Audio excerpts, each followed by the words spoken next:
അച്ഛാ എനിക്ക് വേറെ പണിയൊന്നുമില്ലടോ. അല്ല അച്ഛാ ഞാൻ ജോലി ഒഴിവ് വല്ലതും ഉണ്ടോ നോക്കാം. സ്പോർട്സ് പേജിലാടാ എൻ്റെ ജോലി ഒഴിവ്.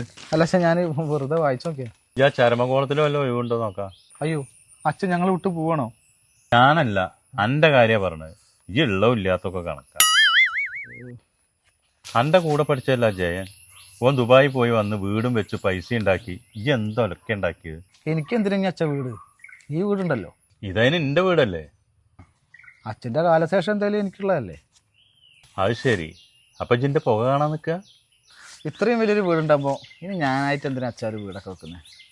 ഇതൊരു വാഴയാവുമെന്ന് എനിക്കറിയാമായിരുന്നു. പക്ഷെ ഇതൊരു മരവാഴ ആയി പോയല്ലോ. സോറി അച്ഛാ, ഞാൻ കുറച്ച് ബിസിയാണ്, പിന്നെ കാണാം. അവിടെ വെക്കടാ. എന്താ അച്ഛാ? ഞാൻ റേഷൻ കടയിൽ പോയിട്ട് അരിയും പഞ്ചാരിയും മേടിച്ചു കൊടുന്ന.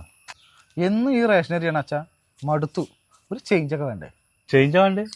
ചേഞ്ചാ? ആ അച്ഛാ പൈസ ബാക്കിക്ക് ഒരു കുണ്ട്രിജയും ലേസും വാങ്ങട്ടെ.